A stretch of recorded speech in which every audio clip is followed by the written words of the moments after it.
주님의 이름으로 문안드립니다. 저는 현재까지 두 번의 건강 검진을 받았습니다. 2년에 한 번 국가 건강 검진을 받았는데 같은 병원이 아니라 각각 다른 병원에서 한 번씩 검진을 받았습니다. 두 병원의 차이가 있었습니다. 제가 처음 검진을 받은 병원에서는 검진이 다 끝난 뒤에 의사 선생님을 잠깐 만났습니다. 그리고 건강검진의 여러 이 수치들을 살펴보시면서 식단을 조절하시고 운동을 꾸준히 하시라 이렇게 말씀하시는 겁니다. 무섭지는 않지만 좀 진지하게 꾸중을 하듯이 이렇게 말씀을 하셨습니다. 그래서 제가 순종하는 마음으로 2년 동안 꾸준히 운동을 했습니다. 집에서 이 아령을 들고 상체, 팔 운동을 꾸준히 했습니다. 그리고 또 다른 병원에서 최근에 건강검진을 받았습니다. 다른 병원입니다. 이 건강검진을 받고 나서 의사 선생님을 만났는데 이 선생님이 아무런 말씀도 하지 않으시고 검사가 잘 끝났으니까 돌아가시라 이 말씀만 해주시는 겁니다. 그런데 제가 이 검진의 수치를 이렇게 봐도 2년 전보다 좀 수치가 안 좋게 나왔습니다. 운동도 꾸준히 하고 식단도 관리를 한 것 같은데 100점 만점에 90점을 받을 줄 알고 시험장에 들어갔는데 이 건강의 성적이 좋지 않게 나왔습니다. 첫 번째 의사 선생님과는 다르게 두 번째 의사 선생님이 아무런 말씀도 하지 않으시니까 왠지 좀 섭섭하게 느껴졌습니다. 좀 혼을 내시든지 꾸중을 하시든지 협박을 하시든지 하면 좀 건강에 신경을 썼을 것 같은데 아무런 말씀도 하지 않으셨습니다. 우리나라 축구 대표팀은 크리스만 감독을 만났다가 헤어졌습니다. 그리고 나서 지금까지 새로운 정식 감독을 선임하지 못하고 임시 감독들이 이 대표팀을 이끌고 있습니다. 크리스만에게 우리가 실망한 이유는 전략도 없고 전술도 없고 뭐 그런 것도 있지만 화합도 선수들끼리 시키지 못하고 영합도 시키지 못했습니다. 그리고 전적으로 선수 개개인에게 알아서 하라, 알아서 해주라 라는 이 지도 방향이 우리나라와는 잘 맞지 않았습니다. 그래서 크리스만의 축구를 해조 축구라고 부른다지요. 반면에 히딩크, 퍼거슨 이런 유명한 감독들은 경기 도중에 사자처럼 표효를 하면서 선수들을 지도합니다. 내 선수가 거친 반칙에 부상을 당하면 가만히 있는 크리스만 감독과는 다르게 명성이 있는 감독들은 강하게 심판하게 항의를 하는 것을 볼 수 있습니다. 빌립보 교회에게 쓴 바울의 편지에서 사자처럼 표효하는 이 감독의 목소리가 들립니다. 좀 더 뛰어라, 좀 더 열심히 하라 격려하고 독려하면서 목표를 잃어버리지 말고 축구 경기 90분 동안 최선을 다하라는 그 감독의 목소리가 저에게는 들리는 것 같습니다. 제가 목사이다 보니 이런 생각이 들었습니다. 이 건강검진을 목회에 좀 적용을 해보자면 성도님들을 이렇게 만날 때 잘하고 있습니다. 이 정도면 좋습니다. 이 좋은 말만 하고 헤어질 수 있지만 영혼이 건강하지 못한 성도들을 때로 만날 때 영혼의 운동을 좀 하세요. 영혼의 식단을 좀 관리하세요. 시간을 들이고 마음을 들이세요. 이 한마디를 좀 해드리는 것이 그분의 영혼의 건강에 좋지 않을까라는 그런 생각을 해보았습니다. 제가 2년 동안 이 아령을 들고 상체 운동을 열심히 했습니다. 쉬지 않고 했습니다. 올해 들어서 너무 열심히 하니까 이 팔꿈치에 무리가 와서 최근 6개월 동안은 운동을 거의 하지 못했습니다. 웃긴가요? 네. 제가 이게 운동을 한참 할 때입니다. 열심히 할 때 이 남자 성도님 한 분과 이 여자 성도님 한 분에게 각각 제가 다른 일정으로 주일 대표 기도를 부탁드렸어요. 이 두 분 다 거절을 하셨습니다. 이 거절을 하시면서 이 두 분이 부부가 아닙니다. 전혀 모르는 사이입니다. 그런데 남자 성도님이 거절을 하시면서 다음에 하겠습니다, 목사님 하면서 제 팔뚝을 탁 잡으셨어요. 그런데 깜짝 놀라면서 아니 목사님 팔에 알통이 이렇게 있으십니까? 놀라시는 거예요. 또 한참 있다가 권사님 한 분이, 여기 계신 권사님인데 권사님 한 분이 대표기도 또 거절을 하시면서 목사님 다음에 할게요 여기 딱 잡으셨는데 아니 목사님 팔에 근육이 이렇게 있으세요 라고 말씀을 하시는 거예요. 지금 다치고 나서 운동을 안 해서 근육이 없습니다. 혹시 마치고 나가실 때 여기 만져보실까 봐 미리 말씀해드려요. 지금 없어요. 네, 만지지 마세요. 팔이 다치고 나서 운동을 못하고 또 건강검진도 좋지 않게 나와서 이제 러닝머신에서 빠르게 걷습니다. 경보 수준 시속 6km 속도로 40분에서 50분을 주 4일 정도 빠르게 걷기 운동을 합니다. 이제는 집에서 하지 않고 헬스장에 가서 운동을 합니다. 그런데 제가 운동을 하다 보니 헬스장에서 이런 사람들이 눈에 보이는 겁니다. 제가 서당계 3년 하지 않았습니까? 운동에 대해서 좀 공부를 하다 보니까 헬스장에서 표대가 없이 운동하는 사람들이 보입니다. 목표가 없이 운동을 하는 사람들이 있습니다. 운동을 잘하는 사람들의 공통점이 있습니다. 운동을 잘하는 사람들은요, 목표가 있습니다. 달리기를 하면 40분 이 시간의 목표를 가지고 달린다, 목표가 있고, 걷기 운동을 하면 8km의 거리, 4km의 거리에 목표를 세워서 운동을 합니다. 무거운 이 덤벨을 들어 올릴 때도 20번씩 20번을 들어 올리는데 이것을 5번 합니다. 그럼 100번을 들어 올릴 수가 있죠. 이 100번의 아령을 한 번에 하면 다 들지 못합니다. 그래서 4번에 나누어서 이 수치를 가지고 목표를 정해서 운동을 하는 사람들이 운동을 잘 하는 사람들입니다. 그런데 표대가 없이 목표가 없이 운동하는 사람들이 있습니다. 이 사람들은 아령을 이제 몇 번 들었다가 놓습니다. 그리고 몇 번을 들었는지 카운터를 하지 않습니다. 그리고 자신이 느낌으로 이 정도면 됐다 하고 그냥 운동기구 몇 가지를 만져보는 수준으로 운동을 끝내는 사람이 있습니다. 웃는 사람이 있는데 그분이 그분인가요? 네, 그런 사람이 있습니다. 목표가 없이 운동을 하는 것이죠. 처음 운동하는 사람들은 런닝머신에 이 최고 속도로 올려놓고 그저 달립니다. 목표 없이 달립니다. 한 5분을 달리고 나서는 지쳐서 더 못 달리는 것을 보곤 하죠. 거의 운동을 하지 못한 것 같은데 큰 성취감을 얻어서 집으로 돌아가는 사람들이 있습니다. 오늘 본문에서 바울 선생님이 이 신앙을 스포츠 경기에 비유합니다. 표대를 향하여 달려가라. 이것은 그리스 도시에서 열렸던 올림픽 달리기 종목을 말합니다.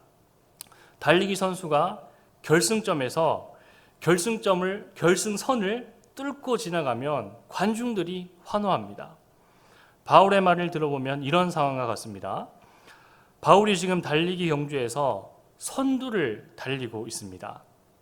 올림픽 마라톤 경기에서 메달을 획득한 이 이봉주, 황영조 선수가 선두권을 달리고 있습니다. 이 사람들이 메달을 곧 목에 걸 것을 기대하고 열심히 응원합니다. 거의 다 왔다.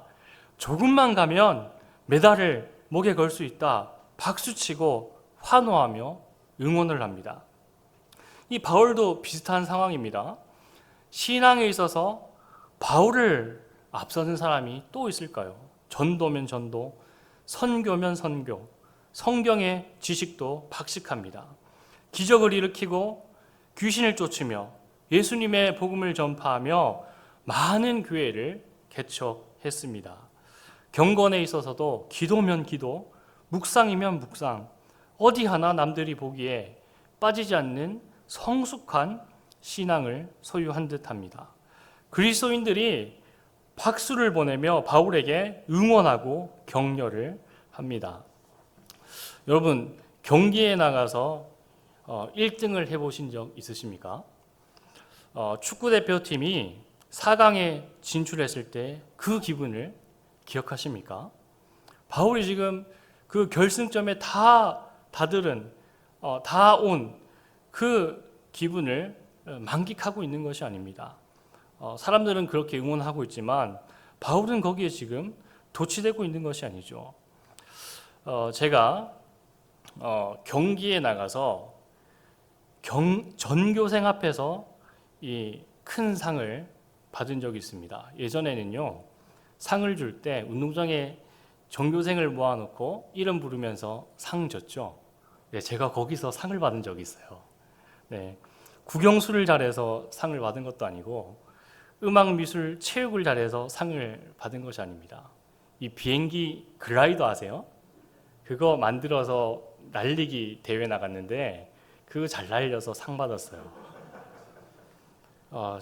지금 생각하면 작은 시골 마을에 아주 작은 학교인데 그때 처음 받은 상, 그 기분을 잊을 수가 없습니다. 마치 노벨 물리학상을 받은 그런 느낌을 초등학교 때 받은 것 같습니다. 최후 종말에도 그런 상이 있습니다. 바울도 그런 상을 기대하며 신앙의 경기를 달리고 있는 것입니다. 빌립보 교회 성도들이 바울에게 말합니다. 당신이 신앙에 있어서 1등입니다. 당신이 가장 많은 교회를 개척했고 복음을 전폐했습니다. 사람들이 말할 때 바울의 대답은 12절입니다. 선두를 달리고 있다는 것에 도취되지 않고 12절의 말로 바울은 대답을 하고 있습니다. 이미 얻었다 함도 아니요 온전히 이루었다 함도 아니라 말합니다. 달리기 선수가 1등, 2등 선두권을 달려도 계속해서 뒤를 돌아보지 않습니다. 앞을 향해 달려갑니다. 끝날 때까지 끝난 것이 아니기 때문입니다. 그처럼 바울도 앞에 있는 것을 보고 달려갑니다. 표대를 향해 달려가고 있습니다. 선두권을 달리지만 아직 저 표대, 결승선에 도달하지 않았다고 말합니다. 1등으로 달리는 듯한 바울이 말합니다. 이미 얻었다 함도 아니요 온전히 이루었다 함도 아니라 합니다. 축구 경기 후반 30분에 3대 0으로 이 경기를 이기고 있습니다.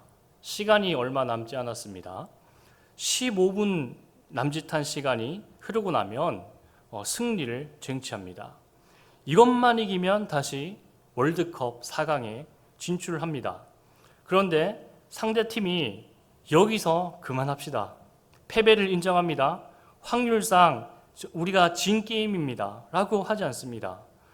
끝날 때까지 끝난 것이 아니기 때문에 후반 45분이 되기 전까지 경기는 아무도 모르는 것입니다.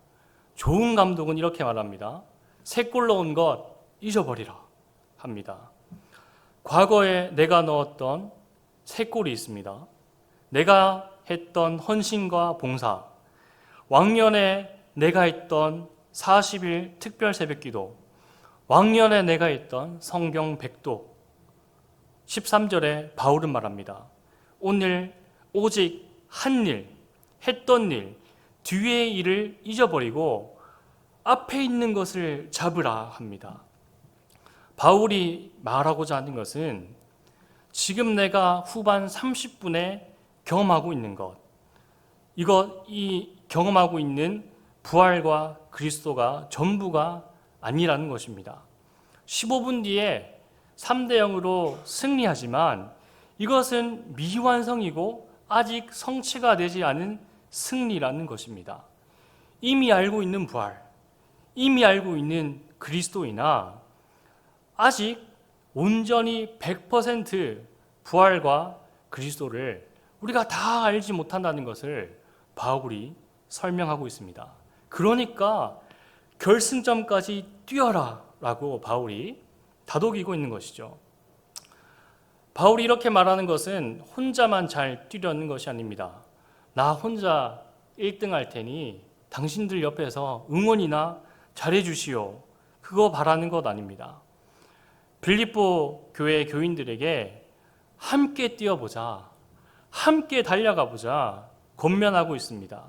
함께 우리 다시 한번 월드컵 4강 결승전 진출해보자. 표대가 저기 있으니까 달려가라, 뛰어가라. 히딩크 감독처럼 빌립보 교회 이 선수들을 격려하고 다독이고 있습니다. 이 바울의 편지들을 보면요, 고린도 교회나 갈라디아 교회의 편지는 이런 이야기가 없습니다. 야단치고 혼내고 이런 내용은 있는데 바울이 동력자 정신을 기록해 놓은 것은 고린도 교회, 갈라디아 교회에서 잘 보이지가 않습니다. 그런데 빌립보 교회는 바울이 영적인 파트너로 런닝 메이트처럼 여기면서 말하고 있습니다. 이 빌립보에 자주 기록된 말씀이죠. 3장 1절에도 있습니다. 기뻐하라, 기뻐하라. 깊은 감사와 동력의 마음을 갖고 빌립보 교회에게 편지를 쓰고 있습니다.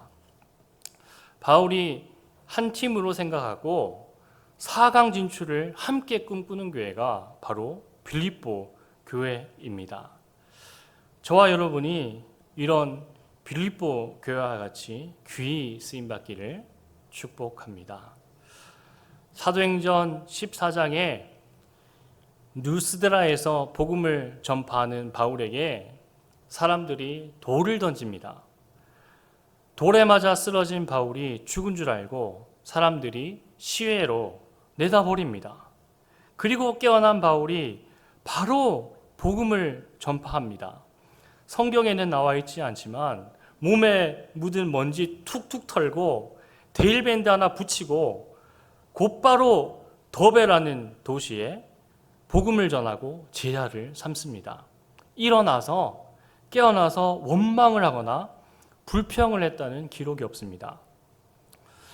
우리 목사님들, 선교사님들 겉으로는 멀쩡해 보이지만 이 내면은 상처투성입니다. 네, 보이십니까? 보이십니까? 네. 저는 안수받은 지 얼마 안 돼서 상처가 많지가 않습니다. 그래서 앞으로 나아가는 것입니다. 제가 최근에 이 선교사님들을 의존하면서 이런저런 교류를 하는데 얼마나 은혜가 되는지 모르겠습니다. 선교사님 본인도 아프고 사모님도 아프고 자녀들이 아파도 복음 전파 사역을 멈추지 않습니다. 고난을 알아갈 때 부활과 그리스도를 더 깊이 체험하는 선교사님들의 모습을 볼 수 있습니다. 표대를 향해 나아가는 선교사님들이 바울과 똑같은 결승점을 바라보고 달리고 있습니다. 제가 신학교에 입학해서 참 이해하기 힘든 일이 있었습니다. 신학교에 처음 입학하면 옆에 있는 이 동기들에게 너의 비전은 뭐니? 너는 후에 어떤 목회를 하고 싶니? 이거 자주 물어봤는데요. 어떤 이는 선교사가 되겠다. 어떤 이는 명설교자가 되겠다. 부흥사가 되겠다. 신학교 교수가 되고 싶다. 이 다양한 꿈을 가진 동기들이 있었습니다. 그런데 한 신학생에게, 전도사님에게 꿈이 뭡니까? 물어봤더니 시골 농촌교회 목사가 꿈입니다 라고 말하는 것이에요. 그 전도사님의 아버지가 목사님이신데 일평생 가난한 시골에서 할머니, 할아버지 몇 분의 성도를 모시고 그 아버지가 평생 목회를 하셨습니다. 시골교회 목사, 그 꿈을 이루면 정년이 보장되는 것이 아니라 가난이 보장되고 외로움이 보장됩니다. 소명은 각자이니 그 전사님은 그것이 부르심이라 믿고 부름의 상을 향해 달려가는 것입니다. 이 경기는 바울이 달린 경기이며 어거스틴, 루터, 칼빈, 언더우드, 아펜젤러가 달려간 길입니다. 그 뒤를 따라오라, 함께 가자. 바울이 말하고 있습니다. 아니, 예수님이 우리에게 말하고 있습니다. 따라오라. 저 결승점을 향하여 함께 달려가자. 십자가에서 피 흘리신 은혜를 다 갚기에도 우리는 갈 길이 멀고, 부활한 예수님을 다 알아가기에도 갈 길이 멉니다. 아직 믿지 않는 자녀, 신앙이 없는 가족을 전도하기에도 갈 길이 멉니다. 그리고 난민과 무슬림을 섬기기에도 우리는 갈 길이 멉니다. 우리의 신앙의 경기는 아직 끝나지 않았습니다. 이 경기에 목사님이 달려가시고 부목사가 달려갑니다. 그리고 전도사님들이 달립니다. 그러나 이 길은 목회자만 달리는 경기가 아닙니다. 선교사만 달리는 경기가 아닙니다. 부름의 상은 모든 성도가 받을 수 있는 상입니다. 그 상을 향하여 함께 달려가자 성경은 말하고 있습니다. 그 부름에 응답하는 저와 여러분 되기를 소망합니다. 그 고난의 길에 부활을 경험할 수 있으며 이 부르심의 경기에 그리스도가 계신 줄 믿습니다. 주님 다시 오실 때까지 이 길을 달려갑시다. 주님께서 보좌 위에서 두 팔 벌려 우리를 맞이해 주실 것입니다.